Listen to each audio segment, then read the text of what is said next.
India glitz நேயர்களுக்கு மே தின வாழ்த்துக்கள். உழைக்கும் வர்க்கமாக இருக்கக்கூடிய அனைவருக்கும் இந்தியா கிளிட்ஸ் சார்பாக மே தின வாழ்த்துக்கள்.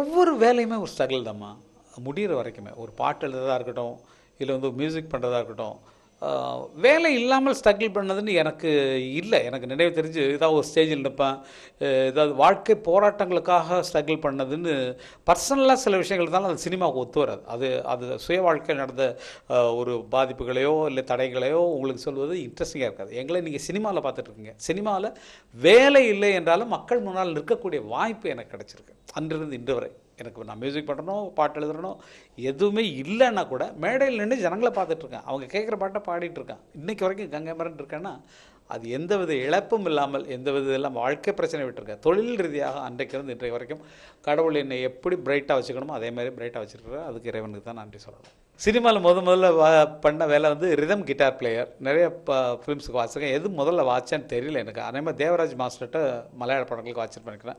Devaraj master, Baburao master, Arjuna master, எல்லாம் மலையாள தட்சிணாமூர்த்தி சுவாமிகள், அப்புறமேல் தமிழில் குன்னக்குடி வைத்தியநாதன், இப்போ குமார், அப்புறமேல் வரக்கூடிய எல்லா இசையமைப்பாளர்களுக்கும், ஏன்னா இளையராஜா உட்பட எல்லாருக்குமே வாசிச்சிருந்தோம். முதல்ல வாசிச்சது ரிதம் கிட்டார் பிளேயர்.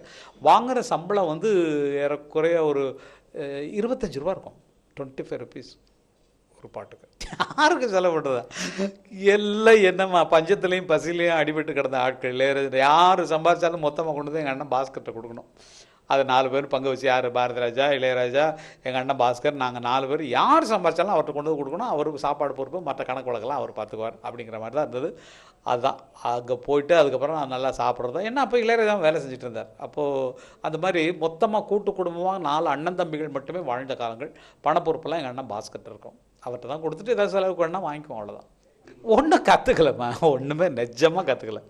மியூசிக்கு மட்டும் கொஞ்சம் மறுபடியும் கிட்டார் கற்றுக்கிட்டேன். மற்றபடி இலக்கண இலக்கிய அறிவுகளோ தொல்காப்பியமோ அது பால்பாடல் திரட்டோ தனிப்பாடல் திரட்டோ எதுவுமே படித்து மனப்பாடம் பண்ணாமல், திருக்குறள் தெரியாமல், பாரதியார் பாட்டு முழுக்க சொல்ல தெரியாமல், எனக்கு இருக்கிற இயற்கை அறிவினால் நான் எனக்கு தோணுனதை எழுதிட்டு நான் வாழ்ந்துட்டுருக்கேன். மற்றதை ஃபாலோ பண்ணல. அதுக்கான ப்ரிப்பரேஷன் எனக்கு எதுவுமே கிடையாது. நினைக்கிற நேரத்தில் நினச்சது சரி மியூசிக் பண்ணணும்னு இப்போ தானு ஒன்று போடலாம்.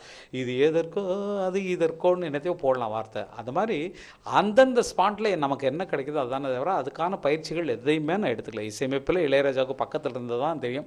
பேக்ரவுண்ட் போடும்போது ஐயோ நல்லா இல்லைனா கொஞ்சம் இப்படி இருக்கலாமே, இப்படி பண்ணலாமே சொல்கிற ஐடியாவோடு சரி. இதுதான் எனக்கு பாடமாக இருந்தது தவிர மற்றவர்கள்ட்ட கற்றுக்கொண்டது, அதாவது நான் தர்ராஜ் மாஸ்டர் மற்றவங்கள்ட்டெல்லாம் கற்றுக்கொண்டதும் மற்ற இசையமைப்பாளர்கள் வாசித்து அந்த அனுபவ ரீதியும் தான் எங்களுக்கு இந்த காலத்தில் ஒரு பெரிய இன்னும் ஒரு வரப்பிரசாதமாக தொடர்ந்து கொண்டிருக்கிறோம். சினிமாவில் சொல்ல முடியலம்மா. எனக்கு ரஜினி சார் சொல்லலாம். சொல்ல வேண்டிய ஒரு ஆள். ஏன்னா அவர் இன்னும் அந்த பழசன் வச்சு அந்த கண்டக்டர் விசில் அடித்ததுலேருந்து இன்றைக்கி வரைக்கும் அவர் எவ்வளோ உயரத்தில் இருந்தாலும், எவ்வளோ பணிவில் இருக்கார். பதவி வரும்போது பணிவு வர வேண்டும் எனக்கு அப்படிங்கிற மாதிரி அவருடைய அடக்கமும் அவருடைய இருக்கக்கூடிய லெவலுக்கு மிஞ்சி அவர் படாத கஷ்டங்கள் எதுவுமே கிடையாது. அந்த மாதிரி கஷ்டப்பட்டவங்க இன்றைக்கி அடக்கமாக தனக்கு ஒன்றுமே தெரியாது, நம்ம சும்மா ஒரு கடவுள் தான் நம்மளை இயக்குறார் அப்படிங்கிற நம்பிக்கை இருக்கிறாங்களே, அந்த மாதிரி ஆட்களை எனக்கு ரொம்ப பிடிக்கும். எனக்கு வெற்றிக்கு பின்னால் ஒருத்தர் கிடையாது, நிறைய பேர் இருக்காங்க. யார் எனக்கு புத்தி சொல்கிறதுக்கு யார் இருக்கா? இப்போ ஒருத்தர் கிடையாது. நீங்கள் இப்படி மியூசிக் பண்ணுறீங்களா, அதை இப்படி பண்ணுங்கன்னு சொல்கிறது தான் புத்திசாலித்தனம். இல்லை இப்படி பாட்டு எழுதுங்கன்னு சொன்னால் புத்திசாலித்தனம். இந்த கதையை எதுக்கு எடுக்கிறீங்க, இந்த மாதிரி கதை எடுங்கன்னு சொல்கிறது தான் புத்திசாலித்தனம். ஒரு மண்ணும் தெரியாதவங்க தான் பக்கத்தில் வச்சுருக்கனால நாங்கள் புத்திசாலியாக இருக்கோம்.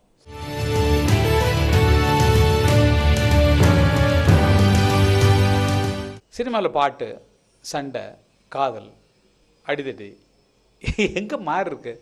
நீங்கள் எடுக்கக்கூடிய கேமரா ஷாட்டு தான் மாறி இருக்குது, எடிட்டிங் மாறி இருக்குது. பின்னால் அந்த ப்ளூ மேட்டை போட்டு என்னமோ டிஏ பண்ணுறீங்க, அது பண்ணுறீங்க, இது பண்ணுறீங்க, அதுதான் மாறி இருக்குது. நீங்கள் நினைக்கக்கூடிய காதலும் ஒன்று தான், நீங்கள் பண்ணக்கூடிய கலாட்டாவும் ஒன்று தான், நீங்கள் போடுற சண்டையும் ஒன்று தான், நீங்கள் எடுக்கிற ஆட்டமும் ஒன்று தான். ஆட்டங்கள்லாம் மாறி போச்சு. முன்னால் இருக்கிற மாதிரி இல்லை. இப்போ நல்ல பிரிஸ்காக வேறு மாதிரி எக்ஸசைஸ் எல்லாம் கொண்டு வந்துட்டாங்க. அந்த மாற்றங்கள் மட்டும்தான் இருக்க தவிர கதை அமைப்புங்கிறது அந்த காலத்துலேருந்து இந்த காலத்து வரைக்கும் ஒரே மாதிரி இருந்தாலும் தற்சமயம் என்ன பண்ணுறாங்க, ரியலாக நடக்கக்கூடிய சில சமாச்சாரங்களை, சம்பவங்களின் தொகுப்புக்கு முன்னுரையும் லாஸ்ட் கிளைமேக்ஸும் பண்ணக்கூடிய அளவுக்கு உயர்ந்த கலைஞர்கள் வர்றாங்க. எங்கள் காலத்திலிருந்து எந்தவித வசதியுமே இல்லாமல் நாங்கள் ஒரு நல்ல படங்கள் கொடுத்தது. உதாரணத்துக்கு சொல்லணும்னா, நீங்கள் கேட்குற அத்தனை பாடல்களுமே நாங்கள் 5 மணி நேரத்தில் எடுத்த பாட்டு.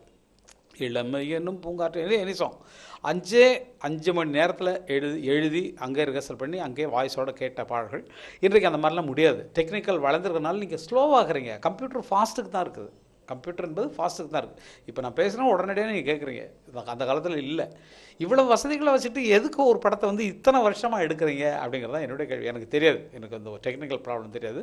ஆனால் திரைப்பட வளர்ச்சிகளில் கதை மாறவில்லை, களம் மாறவில்லை, ஷார்ட்ஸ் மாறி இருக்குது, டெக்னிக்கல் சைடு மாறி இருக்குது, ட்ரெஸ்ஸிங் சைடு மாறி இருக்குது, ரிச்னஸ் ஆகிருக்கு. அவ்வளோதான் சொல்ல முடியுமே தவிர மற்றபடி வேறு எதையும் என்னால் சொல்ல முடியாது. ஒருத்தட்டுமே இல்லைம்மா. யார்கிட்டையும் நான் அசிஸ்டன்ட் டேரக்டர் இருந்ததில்லை. அதே மாதிரி தான் என் பையன் வெங்கட் பிரபுவும் யார்கிட்டையும் அசிஸ்டன்ட் டேரக்டராக இல்லை. அது என்னமோ எங்கள் 2 பேருக்குமே ஒரு கொடுத்து வச்ச விஷயமாக போச்சு. திடீர்னு கூப்பிட்டு இளையராஜா வந்து நீ கோழி கூதுன்ற ஒரு படம் டைரக்ட் பண்ணுன்னு பஞ்சண்ணா 2 பேரும் சொன்ன மாதிரி நான் அதுக்குன்னு ஒரு கதையை ரெடி பண்ணி அதை எடுத்தால் சில்வஜிபிளி ஓடிச்சு. அந்த மாதிரி யார்கிட்டையுமே கற்றுக்கல. ஷூட்டிங் முழுசாக வாட்ச் பண்ணதுன்னு எனக்கு எதுவுமே இல்லை. சும்மா சின்ன சின்ன கைடன்ஸ் வச்சுட்டு ஒரு படத்துக்கு தான் கொஞ்சம் ஒரு மாதிரி லுக்கிங் போர்ஷன்லாம் லெஃப்ட்டில் இருக்கும், ரைட்டில் பார்க்கணும், ரைட்டில் இருக்கும், லெஃப்ட்டில் பார்க்கணுங்கிறது அந்த லுக்கிங் போர்ஷன், வாக்கிங் சைடு இது மட்டும் தெரிஞ்சு போச்சு. அப்போல்லாம் சிம்பிள் தானம்மா. இப்போ இருக்கிற மாதிரி 3-4 டிஜிட்டல் கேமரா வச்செல்லாம் எடுக்கக்கூடிய விஷயம் இல்லையே. ஒரு கேமரா, ஒரே ஒரு ஷாட், இந்த ஷாட்டு போகிறோம் அப்படின்னு சொல்லி முடிவு பண்ணி எடுக்கக்கூடிய காலங்கள் எங்கள் காலங்கள். இப்போ ஆல்டர்னேட்டிவ்க்கு ஒரு 2 எடுத்து வச்சுக்கலாமே என்று 3-4 ரேஞ்சில் எடுத்து வச்சுட்டு நீங்கள் கட் பண்ணி ஜம்ப் பண்ணி போடுறீங்க. எது புத்திசாலித்தனம் என்றால் இது போரும் என்று நினைத்து எடுத்து அந்த காலங்கள் தான் பெஸ்ட்டு. தவிர நிறைய சாய்ஸ் இருந்து அதிலிருந்து எடுக்கிறது ஒன்றும் இல்லை. இது பட்ஜெட் படம். ஒரு படம் என்பது வியாபாரத்துக்கான ஒரு களம். இவ்வளவு பணத்தில் எடுக்கிறோம், இவ்வளோ லாபம் வந்தால் தான் அடுத்த படத்திற்கு அந்த டைரக்டருக்கும் ப்ரொடியூசருக்கும் ஓரளவு நல்ல மதிப்பு மரியாதை இருக்கும். அது இல்லாமல் நிறைய நேரங்களை வளர்த்து கொண்டிருப்பது கொஞ்சம் ஒரு சிரமமான விஷயங்களாக இருக்குது. கம்ப்யூட்டர் மியூசிக் உட்பட சொல்கிறோம். மியூசிக் ஒன்று இந்த காலத்தில் 15 நாள் ஆகுது ஒரு பாட்டை கேட்குறது. அப்போ 5 மணி நேரத்தில் கேட்டது. இந்த விஞ்ஞான வளர்ச்சி வந்து நம்மளை ஸ்லோவாக இருக்க தவிர நம்மளை வந்து ஃபாஸ்ட்டாக்கலைங்கிறது என்னுடைய எண்ணம். காலகட்டங்களுக்கு தந்தால் போகிறோமா. என்ன வந்து டிஎம்எஸ் பாடுறாரு, இன்னும் பாடுறாரு, சுசீலாமா நல்லா பாடுறாங்க, ஏன் கூட்டு பாட வைக்கலைங்கிற மாதிரி இருக்குது. அது அந்தந்த காலங்களுக்கு தகுந்தாற் போல் நடக்கும். எம்எஸ் விஸ்வநாதனுடைய பீக் டைமில் தான் நாங்கள்லாம் வந்தோம். எம்எஸ் விஸ்வநாதன் தான் அவர் வேலை இல்லாமல் உட்கார்ந்த போது நாங்கள் வருத்தப்படலை. நம்ம வந்துட்டோமே அப்படின்னு சொல்லி தான் நினச்சோம். இதுதான் உண்மை. நம்ம நிறைய படங்கள் பண்ணுறோம், நமக்கு முன்னால் இருந்த எம்எஸ் விஸ்வநாதனை பீட் பண்ணிட்டோம் அப்படிங்கிற மாதிரி எங்கள் வேலைகள் அதிகமாக வந்த காரணத்தால் மற்றவர்களுக்கு இழப்பை பற்றி நாங்கள் கவலைப்படலை. அதே மாதிரி தற்சமயம் இளையராஜா கொஞ்சம் படங்களுக்கு மியூசிக் பண்ணாலும், மற்ற மியூசிக் டைரக்டர்ஸ்லாம் நிறைய பண்ணாலும், முத்திரை பதிக்கக்கூடிய எம்எஸ் விஸ்வநாதன் பாடல்களை எப்படி கேட்டோமோ அதே மாதிரியும் இளையராஜா பாடல்களை எப்படி கேட்கணுமோ அதே உணர்வுலையும் கேட்டுக்கொண்டிருக்கோம். இந்த காலத்தில் வரக்கூடிய பாடல்கள் பின்னால் எப்படி இருக்கும், இதை ரசிக்கிற குழந்தைகள் இருக்கிற காரணத்தில் இந்த பாட்டு பின்னால் வெற்றி பெற்ற பாடல்களாக இருக்கும் அப்படின்னு சொல்லி நினைக்கிறேன். காலகட்டங்களுக்கு தகுந்தாற்போல் மாறிக்கொண்டே போய்கிட்டு இருக்கிறது. அவ்வளோதான். அதை தான் சொன்னேன். அதை ஆல்ரெடி சொன்னது தான். ஏன்னா வந்து இப்போது வந்து சோம்பேறித்தனமாக போச்சு. அதாவது இப்போ பார்த்துக்கிட்டு இருக்கீங்க, நீங்கள் ஒரு கீபோர்டு எடுத்தீங்க சொன்னால் ஆட்டோ ப்ரோக்ராமில் போட்டிங்கன்னா ஒரு ஜின்ற ஒரு நோட்டு 5 கட்ட நோட்டை தொட்டிங்கன்னா துங்குன்னு போயிட்டே இருக்கும். வெறும் நோட்டை தொட்டால் போகிறோம், அது போயிட்டே இருக்கும். நீங்கள் போட்டிங்கன்னா ஆர்கெஸ்ட்ரா ரியல் அரேஞ்ச்மெண்ட்ஸுக்கு ஆட்டோ அரேஞ்ச்மெண்ட்ஸில் போட்டிங்க சொன்னால் அதே அரேஞ்ச்மெண்ட் கொடுத்தது உங்கள் மூளையை செலவு பண்ண வேண்டிய அவசியமே கிடையாது. மூளையை உற்பத்தி பண்ணி மூளையை செலவு பண்ண காலங்கள் எங்கள் காலங்கள். இப்போ மூளை இல்லாமல் இருந்தாலும் கம்ப்யூட்டர் மூளையில் பிழைக்கிறது இந்த காலங்கள். அது ஒன்றும் பண்ண முடியுமா?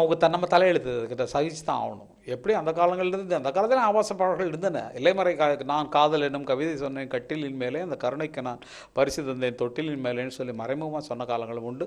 இன்றைக்கு ஓப்பனாக சொல்லக்கூடிய காரணங்களும் உண்டு.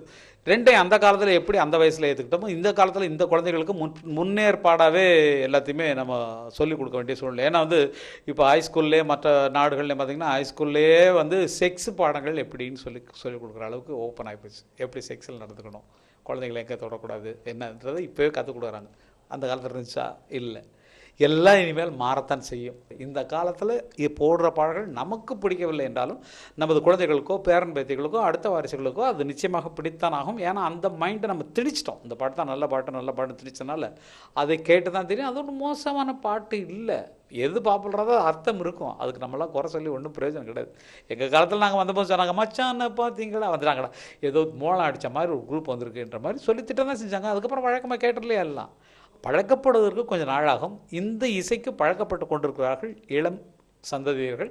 அவங்க கேட்குற பாட்டு அவங்க மனசில் பதிஞ்சு அதுதான் பிற்காலத்தில் சிறந்த பாடல்களாக நிற்கும். அந்த காலத்தில் நாங்கள் கேட்டோம்யா என்ன இது மே மாதம் 98 மேஜர் ஆனேன்னு ரொம்ப இதாக இந்த காலத்தில் மாதிரி மட்டமாக எழுதுகிறாங்க அப்படிங்கிற மாதிரி வரும் காலங்கள். மே மாதம் 98 மேஜர் ஆனேன்னு சொல்ல வேண்டிய அவசியமே கிடையாது. நீங்கள் இதை விட இன்னும் மோசமான காலங்களை சந்திக்க போகிறீர்கள். அதெல்லாம் பார்க்குறதுக்கு நீங்கள் வெயிட் பண்ணுங்கள். நாங்கள் போய்டுவோம். டாடா. யாரையும் திருத்த முடியாது. இப்போ நீங்களே போய் ஒவ்வொரு மியூசிக் டைரக்டருக்கும் ஒரு ரிக்வஸ்ட் கொடுக்க முடியுமா? உங்கள் மியூசிக் நாலேஜ் தான் இந்த விஷயம் வந்து 1952 சித்ரா அப்படின்னு சொல்லி ஒரு பொங்கல் மலர் ஒன்று சினிமா பத்திரிகையில் போட்டிருந்தாங்க. ஒரு பத்திரிகை, அந்த புக்கு நான் இன்னும் பத்திரமா வச்சுருக்கேன். அதில் ஒவ்வொருத்தரும் எம்எம் தண்டபாணி தேசிகரை வந்து சொல்லியிருக்காங்க, இந்த காலத்தில் மியூசிக்கெல்லாம் கெட்டுடுச்சு, ரொம்ப டப்பா குத்து பாட்டுக்கு தான் இடம் கொடுக்குறாங்கன்னு சொல்லி அவர் எழுதியிருக்கிறார். அதே மாதிரி பார்த்தீங்கன்னு சொன்னால் தண்டாயுதபாணி பிள்ளை டான்ஸ் எல்லாம் வந்து ரொம்ப மட்டமாக இருக்குன்னு எழுதியிருக்காரு. ஜி ராமனுடைய பேட்டியில் போட்டிருக்காரு, இந்த காலத்தில் வந்து கிளாசிக்கலுக்கு யாரும் மதிப்பு மரியாதை தரதில்லை, ஆர்கெஸ்ட்ராவோட சத்தம் ஜாஸ்தி இருக்குன்னு. அன்னைக்கும் 1952 அந்த புத்தகத்திலையும் அதே கட்டுரை இருக்குது. இன்றைக்கி நீங்கள் சொல்கிற இந்த காலத்திலையும் 2013 இந்த குற்றச்சாட்டு இருக்குது. இது எல்லா காலங்களிலும் வரக்கூடிய குற்றச்சாட்டு தான். நல்லதுதாம்மா, ஏன்னா பழைய பாட்டெலாம் நம்ம மறந்து போயிட்டோம். அது அந்த கற்பு கெடாமல் பண்ணால் நல்லாயிருக்கும். அந்த பாட்டுக்கு நியாயமான ஒரு விஷயங்களை ஆர்கெஸ்ட்ரேஷனில் ரீமிக்ஸில் சேர்த்தாங்கன்னா நல்லாயிருக்கும். ஏன்னா வந்து எங்கேயும் எப்போதும் பாட்டு இருக்குன்னா அதை நம்ம மறந்து போயிட்டோம் சொன்னால், அது வரக்கூடிய சந்ததிகளுக்கு புது நடிகர்களால் அதை வாயசைக்கப்பட்டால் அவங்களுக்கு பிடித்தமான நடிகர்கள் அதை பாடும்போது அது பின்னால் பொன்மகள் வந்தாள் மறந்தே போயிட்டோம். விஜய் பாட ஆரம்பிச்சோன்னே பொன்மகள் வந்தாள் பாட்டு மறுபடியும் பாப்புலர் ஆச்சு. எம்எஸ் பாட்டு ஆலங்குடி சோமண்ணா லிரிக்ஸு, அது மறுபடியும் பழையவைகளை புதுப்பிப்பதுங்கிறது ரொம்ப அருமையான விஷயம். அதை கெடாமல், அந்த பாட்டினுடைய மூலத்தினுடைய கற்பு கெடாமல் செய்வது ரொம்ப நல்லதுன்னு நினைக்கிறேன். நான் எழுத முடியுது, அதான் சொன்ன இப்போ சொன்னீங்கனாலும் இப்போ பாட்டு எழுதிடுவோம். அது பாப்புலர் ஆவதும் நல்லா வருவதும் நல்லா வராததும் அது கடவுள் கையில் இருக்குது. சிந்தனை என்பது இது வெற்றி பெற வேண்டும் என்ற நோக்கத்தில் யாரும் எழுதுறதில்லை, வேலை செய்ய வேண்டும் என்ற நோக்கத்தில் தான் நம்ம எடுக்கிறோம். அந்த வேலையை பார்த்துட்டு இப்போ என் பேட்டி எடுக்கிறீங்க எப்படி வந்தால் தெரியாது, ஆனால் நீங்கள் கட் பண்ணி போட்டோன்னா அது எவ்வளோ பிரம்மாண்டமாகுது, அதுதான் விஷயம். அப்போ நம்ம இயல்பாக பேசுகிறத நீங்கள் இன்ட்ரெஸ்டிங்கான போர்ஷன் நீங்கள் எப்படி பண்ணுறீங்களோ அதே மாதிரி ஒவ்வொருத்தர் செய்கிற வேலைகள்லையும் எது சிறப்பாக அமையுமோ, நம்ம வேலை தான் செய்கிறோம், அதை சிறப்பாக்குவது ரசிகர்களுடைய கையில் இருக்குது.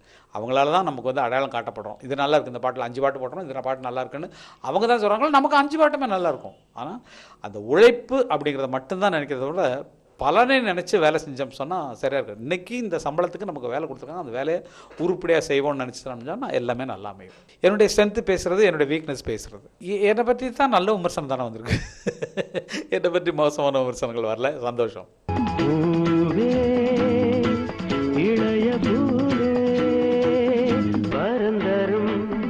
வசந்தமே மலர் மீது தேங்கும் தேனே எனக்கு தானே எனக்கு தானே.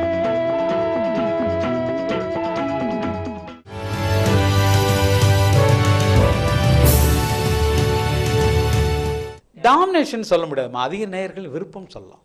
டாமினேஷன் சொன்னால் நீ அதை பண்ணக்கூடாது, கொண்டா இதை கொண்டா இதை கொண்டா, நான் தான் அதான் பண்ணுவேன், இதையும் நான் தான் பண்ணுவேன், இதான் நான் தான் பண்ணுவேங்கிறது தான் டாமினேஷன். இப்போ வந்து எல்லா இடங்களையும் நிறைவாக இருப்பது. இப்போ வெங்கட் பிரபுவாக இருக்கட்டும் சரி, பிரேம்ஜி ஒரு 5-6 படம் ஆக்ட் பண்ணுறான், வெங்கட் பிரபு 2 படம் டைரக்ட் பண்ணுறான், நான் எல்லா வேலைகளில் இருக்கேன், டிவியில் போகிறேன், ஸ்டேஜ் கச்சேரி பண்ணுறேன், ஃபிலிமில் நடிக்கிறேன், இந்த மாதிரி பல வேலைகள் இருக்குது. அப்படின்னாலும் எல்லா விதத்துலேயும் நாங்கள் வந்து அது ஒரு இதாக இல்லை, போட்டிகளாகவோ நாங்கள் தான் டாமினேட் பண்ணி நிற்கணும், நம்ம குடும்பம் தான் நிற்கணும் அப்படிங்கிற மாதிரி எண்ணமே கிடையாது. எல்லாரும் வேலை செய்யணும், வேலை சிறப்பாக அமைய வேண்டும் என்பதற்காக தான் உழைக்கிறோம். நிறைய இன்றைக்கு வரைக்கும் இந்த 10 நாளைக்கு முதல்ல கூட நான் ஃப்ரான்ஸு ஜெர்மனி போயிட்டு தான் வந்தேன். எனக்கு வந்து நண்பர்கள் நிறைய இருக்கிற காரணத்தால் எந்த விழாவாக இருந்தாலும் என்னை வந்து கூட்டுறாங்க. அவங்க பர்த்டே ஃபங்க்ஷனாக இருந்தாலும் சரி, இல்லை வந்து பப்ளிக் ஃபங்க்ஷனாக இருந்தாலும் சரி, எந்த டிக்கெட் ப்ரோக்ராம் இருந்தாலும் சரி, 3 மாதத்துக்கு ஒரு தரம் ஆஸ்திரேலியா, துபாய், சும்மா தான் வியாபாரத்துக்காக இல்லை, பாடுவதற்காக, கச்சேரிகள் இல்லை, அவ்வளவு அன்பான அழைப்புகள் இருக்கிற காரணத்தால் ஒவ்வொருத்தரையும் மதித்து ஒவ்வொரு இடங்களுக்கு சென்று வருவது எனக்கு பழக்கம். நிஜமாக ரஜினி சார் சொன்னதெல்லாம் வெளியில் ஃபாரின்லாம் அவர் வந்து பேசுகிறது, எந்த ஃபாரின் போனாலும் அவரோட பேசாமல் நான் இருக்க மாட்டேன். அவ்வளோ அவர் ஒரு மேடையில் சொல்லி என்னை மாட்டி விட்டார், அவர் போய் அப்படி வாங்குறாரு இப்படிவாங்க சொன்னார். நிஜமாக இதெல்லாம் நடந்ததெல்லாம் ரொம்ப சந்தோஷமான விஷயம். அடிக்கடி வெளிநாட்டுக்கு போகிறது, வெளிநாட்டு தொடர்புகள், அவங்கெல்லாம் வந்து ஒரு பெரிய இப்போ இன்றைக்கு வரைக்கும் இருக்கிறோம்னு காட்டிக்கிறோமே, அதே பெரிய விஷயம். நல்லா சாப்பிடுங்கடா, டைமுக்கு சாப்பிடுங்கடா. உங்கள் அப்பா வந்து சினிமாவில் எந்த வித கெட்ட பேர் எடுக்காத ஒரு ஆள், அதனால் அவருக்கு ஒரு நல்ல பேர் முடிஞ்சால் வாங்கி கொடுங்கடா அப்படின்னு சொல்கிறேன். பசங்களும் அதே மாதிரி இந்த காலத்துக்கு தகுந்த மாதிரி இருக்கிறாங்க, அவ்வளோதான் சந்தோஷம். இருக்கட்டும் சார், நாங்களும் பார்ட்டிக்கு போனவங்க தானே, அது எத்தனை தடவை தான் சொல்கிறது. எந்த மனுஷன் தான் யோக்கியமாக இருக்கான்? சிகரெட் பிடிக்காத ஆள் யாராவது இருக்கானா? தண்ணி அடிக்காத ஆள் யாராவது இருக்கானா? பொம்பளை ரோட்டில் போனால் திரும்பி பார்க்காத ஆள் இருக்கானா? எதுக்கு உணர்ச்சிகளை கட்டுப்படுத்துறீங்க? அதுக்காக கையை பிடிச்சி இழுக்கணும்னு நான் சொல்லலை. எல்லா பசங்களும் தண்ணி அடிக்கிறாங்க, இருக்கிற அத்தனை பேரும் தண்ணி அடிக்கிறாங்க. தண்ணி அடிக்கிறது பெரிய கெடுதலான விஷயம்னு கூட சொல்ல முடியாது. அவங்க லிமிட்டு தெரிஞ்சு அவங்க அடித்து அவங்க உடம்பு அவங்க பார்த்துட்டா போகிறோம். இதற்கெல்லாம் புத்தி சொல்கிறதுக்கு யாருக்குமே தகுதி இல்லை. கேள்வி கேட்குறது கூட யாருக்கும் அருகது இல்லை. அதான் அவனுடைய உடம்பு, அவனுடைய இஷ்டம். அவன் காரம் ஜாஸ்தி போட்டாலும் அவனுக்கு தான், உப்பு ஜாஸ்தி போட்டாலும் அவனுக்கு தான் பாதிப்பு. அதை அவன் உணர்ந்து செய்கிறான். அதை பேசாமல் அவங்க வேலைன்னு விட்டுருங்க. அதுக்குள்ளே நீங்கள் மூக்க நுழைக்காதீங்க.